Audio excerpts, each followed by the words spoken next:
Hello friends, welcome to BPSC champion. BPSC champions में आपका स्वागत है। हम लोग बिहार स्पेशल का ज्योग्राफी वाला पार्ट देख रहे हैं। अभी तक हम लोग बिहार स्पेशल का ज्योग्राफी वाला पार्ट में 2 वीडियो हम लोग लिए हैं, जिसमें कि पहला वाला वीडियो फिजिकल फीचर के बारे में था, उसको हम लोग डिटेल में देखे हैं। उसके बाद हम लोग सारी जो भी नदियाँ थी बिहार में, स्पेशली उनका लेंथ क्या था, कौन सी सिटी है, ये सब सारा चीज़ लिए हैं। और इसमें हम लोग अब ये देखेंगे कि बिहार की जो नदी घाटी परियोजना है, इसके बारे में डिटेल में जाएंगे, क्योंकि 69th में भी क्वेश्चन आया था, ठीक है, 68 में भी क्वेश्चन था, ठीक है। तो एक एक करके हम लोग आगे डिटेल में समझने की कोशिश करेंगे। पहले कॉन्सेप्ट बिल्ड करेंगे, उसके बाद जो भी डिटेल है, जैसे सोन घाटी हो गया, गंडक घाटी हो, कोसी घाटी हो गया, इसको डिटेल में देखेंगे, ठीक है। तो चलिए पहले हम लोग कॉन्सेप्ट के बारे में समझते हैं कि ऐसा क्या रीज़न है कि बिहार में नदी परियोजना की जरूरत है। तो ये हमारा बिहार रहा, ठीक है। ये गंगा रिवर, ठीक है। ये लो जो नॉर्थ वाला पार्ट है, मैंने आपको नदी वाला रिवर में क्या बताया कि ये हिमालयन रिवर है, ठीक है। हिमालयन रिवर मतलब हमेशा पानी रहेगा, यानी कि इनमें पानी की कोई कमी नहीं, यानी कि पानी, यानी कि वाटर सरप्लस है, ठीक है। और इधर से रिवर निकलती है जो साउथ वाला पार्ट से। तो ये रिवर का ओरिजिन क्या होता है, तो पठार होता है, ठीक है, यानी कि प्लेटो रिवर है। इसमें क्या होता है कि ये हर साल मतलब साल भर इसमें पानी नहीं रहता, तो यानी कि वाटर डेफिसिट है, ठीक है। तो एक तरफ बहुत सारा ज़्यादा पानी है नॉर्थ में, और इसके वजह से क्या होता है कि हमेशा कोसी में फ्लड होता है, ठीक है। दूसरी तरफ यह है कि इसमें पानी कम होती है, जिसके वजह से इस वाले एरिया में एक ड्राई जोन फॉर्म हो जाता है, ठीक है, यानी कि सूखा आ जाता है, ठीक है। तो बेसिकली ये देखा जाए कि बिहार एक कृषि प्रधान मतलब स्टेट है, यानी कि एग्रीकल्चर ऑलमोस्ट यहाँ 80% होता है। तो 80% एग्रीकल्चर हो रहा है, तो पॉसिबिलिटी है कि एग्रीकल्चर के लिए हमें वाटर की ज़रूरत होगी, ठीक है। तो वाटर को या तो भरपाई हम लोग रेन से करेंगे, ठीक है। और हमें ये भी समझ में आता है कि जो साउथ वेस्ट मानसून है वो मात्र कुछ महीने के लिए ही आता है, यानी कि कोई और स्रोत होगा वाटर के लिए। तो वाटर के लिए या तो हम ट्यूबवेल से पानी निकालें, या हम लोग कैनाल, जिसको नहर बोलते हैं, उससे करें, ठीक है। इसी के फलस्वरूप क्या होता है कि बहुत सारे नहर की निर्माण होती है सिंचाई के पर्पज से बिहार में, ठीक है। तो यहाँ तक क्लियर है बेसिक। चलिए तो अब डिटेल में हम लोग समझते हैं।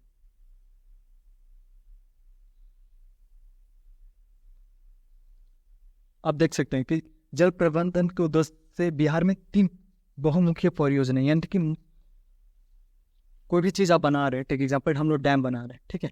तो इसका एक कोई ऑब्जेक्टिव नहीं होगा, टेक एग्जाम्पल एग्रीकल्चर एक ऑब्जेक्टिव है इसका, ठीक है। बट मैक्सिमम जो भी लार्जर प्रोस्पेक्टिव में काम होता है, उसका एक मल्टी डायमेंशनल अप्रोच होता है, ठीक है। एग्रीकल्चर एक हो सकता है, दूसरा ये होता है कि फ्लड का या डिसास्टर का जो मैनेजमेंट है उसका वो नहीं होगा। थर्ड ये होता है टूरिज्म के प्रोस्पेक्टिव में, ठीक है। फोर्थ ये सकता है कि इलेक्ट्रिसिटी के प्रोस्पेक्टिव में इसको बनाया गया, ठीक है। तो इसी प्रकार बिहार में भी 3 प्रमुख मतलब बहुउद्देशीय परियोजना है, ठीक है, क्लियर है। आप देख सकते हैं कि बाढ़ का नियंत्रण के लिए सिंचाई प्रबंध, जल संसाधन, पर्यटन, ऊर्जा, ठीक है, ये सारा चीज़ के लिए होता है, क्लियर है यहाँ तक। तो ये 3 कौन कौन से? तो पहला हो गया कि सोन नदी पर जो परियोजना है, दूसरा हो गया गंडक नदी पर, और तीसरा कोसी नदी पर, क्लियर है। तो अब चलिए हम लोग डिटेल में जाने की कोशिश करते हैं।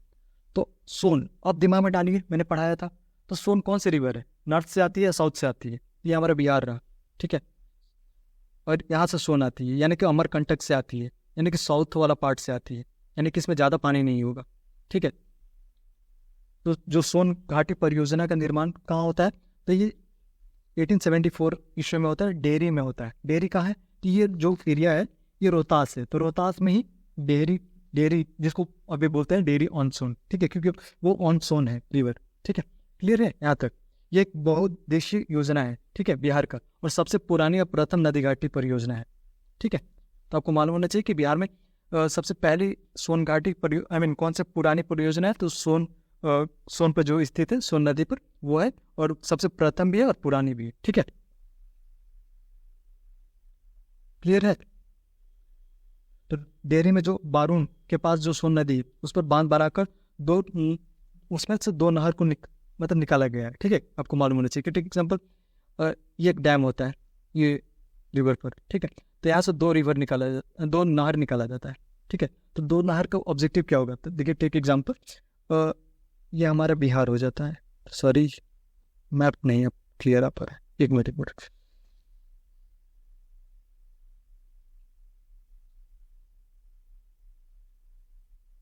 ये ऑब्जर्व कीजिए, ठीक है, ये हमारा बिहार होता है और ये सोन रिवर होता है, सोन रिवर, ठीक है। और यहाँ हम लोग डैम बनाते हैं, ठीक है। एक पूरब की तरफ जाता है और दूसरा पश्चिम की तरफ जाता है, सॉरी, एक पूरब की तरफ जाता है यानी कि ईस्ट, और दूसरा इधर जाता है पश्चिम यानी कि वेस्ट की तरफ। एक ही पॉइंट है, एक इधर जाता है और एक इधर जाता है, क्लियर है।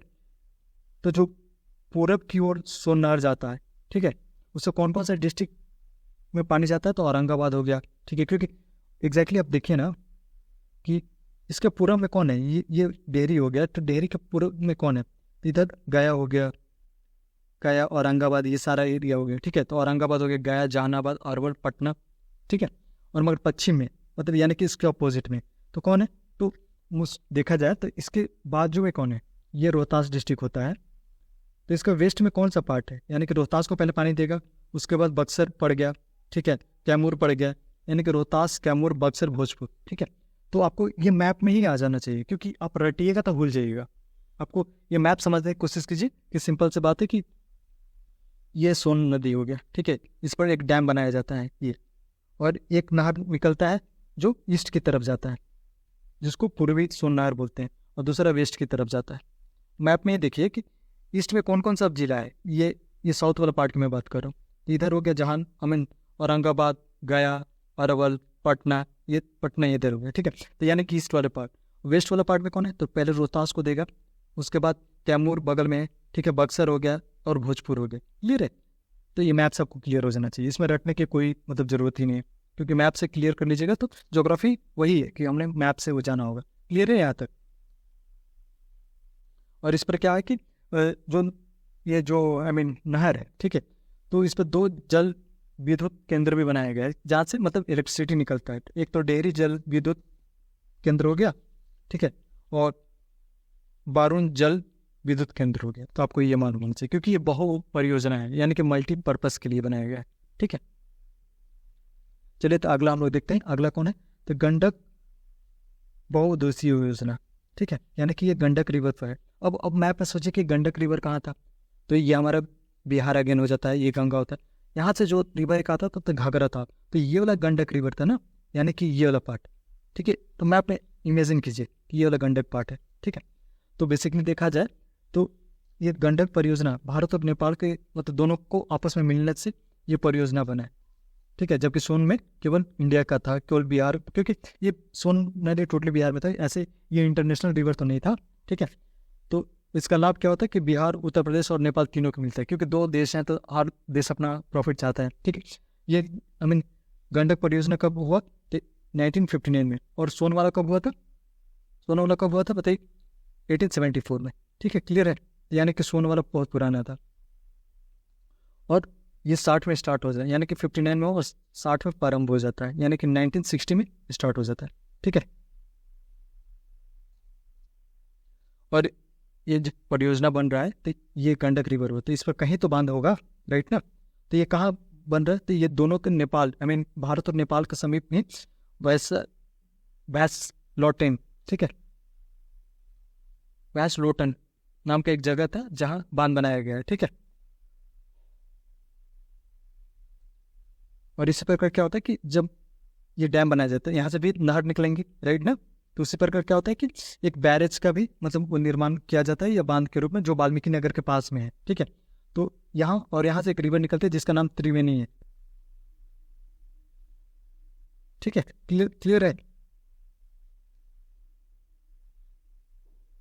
उसी प्रकार क्या आता है कि इसको भी दो हिस्से में तोड़ा गया है, क्योंकि जैसे सोन को दो हिस्से में तोड़ा गया था, ये सोन था तो एक ईस्ट था और एक वेस्ट था। उसी प्रकार इसमें भी वही है कि एक पूर्वी गंडक नहर है और दूसरी पश्चिमी नहर है। ये कहाँ से स्टार्ट होती है, ये तो त्रिवेणी संगम के आसपास, ठीक है। तो आपको मालूम होना चाहिए कि यहाँ से भी दो है, एक पूर्वी है और एक पश्चिमी है, यानी कि सिंपल सी बात है, एक इधर जा रही है और दूसरा इधर जा रही है, ठीक है। पूर्वी जो नहर है, ठीक है, ये बहुत इंपॉर्टेंट है, क्योंकि लास्ट टाइम 69 यहाँ से क्वेश्चन बना था, तो आपको मालूम होना चाहिए कि जो पूर्वी है उसको भी 3 भागों में विभाजित किया गया। यानी कि सिंपल सी बात है कि ये गंडक हो गया और ये डैम वो हुआ, ठीक है। इसका जो ईस्ट वाला पार्ट है पूर्वी, इसको भी 3 भाग में तोड़ दिया गया, ठीक है। यानी कि इस यहाँ से भी 3 पार्ट में तोड़ा गया, ठीक है। एक है कि तिरहुत, दूसरा है त्रिवेणी, और तीसरा है कि देन, ठीक है। क्लियर है? तो यानी कि 3 रिवर यहाँ से निकलते हैं। तो आप क्वेश्चन यहाँ से फॉर्मुलेट कर लेगा कि कौन सा पार्ट का ये है। तो यानी कि पूर्वी नहर ये 3 फॉर्म करती है। कौन कौन? तो तिरहुत, त्रिवेणी, ठीक है, एंड डोन, ठीक है। अब चलिए हम लोग आगे देखते हैं। तिरहुत और त्रिवेणी एंड देन नहर जो है पश्चिमी चंपारण, पूर्वी चंपारण और मुजफ्फरपुर, वैशाली आदि जिलों में सिंचाई करती है। यानी कि जो भी इसके ईस्ट वाला पार्ट में पड़ेगा, तो पश्चिमी चंपारण का पूर्वी हो गया मुजफ्फरपुर और वैशाली जिले, ठीक है। और जो पश्चिमी नहर जलाशय है, ठीक है, और वो नेपाल में सिंचाई करती है, ठीक है। उसके अलावा क्या करती है कि ये उत्तर प्रदेश के बहुत सारे एरिया हैं, जैसे गोरखपुर, देवरिया, ठीक है, और बिहार के कुछ जिले जैसे सिवान, सारण में सिंचाई करती है, ठीक है। और इस पर भी क्या है ना कि विद्युत के लिए बनाया गया जो 15 मेगावाट, ये उतना इंपॉर्टेंट है, बस किसाई के पर्सपेक्टिव से याद रखेगा, ठीक है। अब चलिए तीसरा हम लोग देखते हैं। तीसरा ये है कि कोसी बहुउद्देशीय परियोजना, ठीक है। ये बहुत इंपॉर्टेंट है, ठीक है, क्योंकि आप हर साल न्यूज़ में सुनते हैं कि फ्लड आ गया। तो फ्लड कहाँ है? कोसी के रिलेटेड है। लास्ट टाइम क्वेश्चन 69 में आता है कि जो फ्लड आ रहा है तो उसकी समुद्र तट से ऊंचाई कितनी है? तो वो 30 मीटर है, ठीक है। क्योंकि यदि ज़्यादा वो ऊंचाई रहता तो वहाँ मतलब फ्लड नहीं आता, ठीक है। कम ऊंचाई कम गहराई है, इसीलिए वहाँ आ रहा है, ठीक है। तो अब डिटेल में हम लोग देखने की कोशिश करें। तो ये भी ना, ये जो परियोजना है कोसी परियोजना, ये इसका भी ना जो परियोजना का वो एस्टेब्लिश हुआ, तो इसमें भी दोनों का हाथ था, भारत का भी और नेपाल का भी, ठीक है। और इसका स्थापना कब हुआ? तो 1953 में। यानी कि सबसे पहले कौन हुआ? तो सोन हुआ, उसके बाद कोसी, उसके बाद ये वाला गंडक होना था, ठीक है। तो आपको सीक्वेंस मालूम होना चाहिए। और 1954 में ये लागू हो गया, ठीक है। और कहाँ बांध बनाया गया? तो हनुमान नगर की बांध इसमें बनाया गया था, ठीक है। तो आपको मालूम होना चाहिए इतना।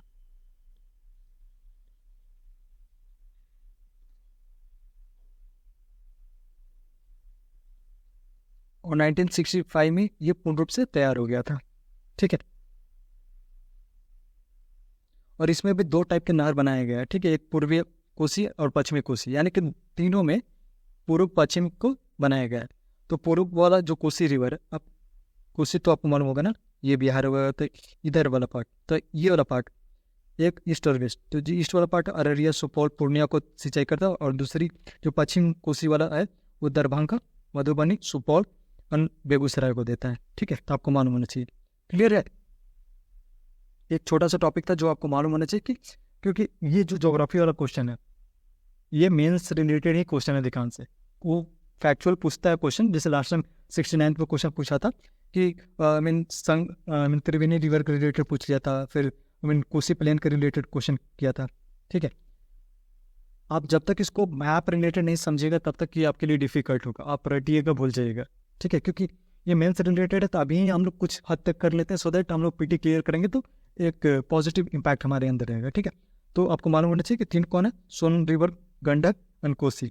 और तीनों में 2-2 नहर निकली है। पूर्वी सोन, पश्चिमी सोन, कौन कौन जिला है वो मैप पर आप देखने को ऑब्जर्व कीजिए, ठीक है। उसी पर गंडक काफ़ी इंपॉर्टेंट है, क्योंकि यहाँ से पूर्वी गंडक है और पश्चिमी गंडक है, तो पूर्वी गंडक में भी 3 हिस्सा तोड़ दिया गया, तिरहुत, त्रिवेणी एंड देन, ठीक है। उसी पर कोसी रिवर आप देख सकते हैं, ठीक है। क्लियर है? ये एक छोटा सा टॉपिक था जो काफ़ी इंपॉर्टेंट है एग्रीकल्चर के पर्सपेक्टिव से। आप इसको मतलब जब पढ़िएगा पीटी के लिए तो शॉर्ट नोट बनाने की कोशिश कीजिए, मगर मेल्स के पर्सपेक्टिव से भी इसको समझने की कोशिश कीजिए, क्योंकि इसका उपयोग बहुत ज़्यादा होगा। Thank you, have a good day. यदि आप पहला वीडियो नहीं देखेंगे या दूसरा वीडियो जो बिहार स्पेशल का जोग्राफी का, तो वो भी विजिट कर सकते हैं। बिहार स्पेशल पे हिस्ट्री वाला भी प्लेलिस्ट है, वो भी विजिट कर लिए। करेंट अफेयर का जो इंपॉर्टेंट क्वेश्चन है, जहाँ से बेस्ड ऑन द PYQ, क्योंकि हम लोग वो सारे करेंट अफेयर को नहीं ले रहे हैं, क्योंकि सारे करेंट अफेयर से क्वेश्चन नहीं बनेंगे। अब जो फालतू में न्यूज़ में तो हर साल चल रहा है, मगर यदि देखा जाए एक सर्टन थीम से क्वेश्चन आ रहा है, एग्रीकल्चर से आ रहा है, इकोनॉमी वाला क्वेश्चन, ठीक है, कुछ परियोजना से आ रहा है जो गवर्नमेंट का स्कीम है, साइंस एंड टेक से आ रहा है, like take example last time Tesla से पूछ लिया था। तो वही सारा चीज़ हम लोग ये बेस्ट साइंस एंड टेक्नोलॉजी से फिर उसी में डिफेंस से आ रहा है। तो आप ना ये देखने की कोशिश कीजिएगा। Thank you, have a good day. Initiative अच्छा लगे तो प्लीज़ लाइक एंड सब्सक्राइब मेरे चैनल।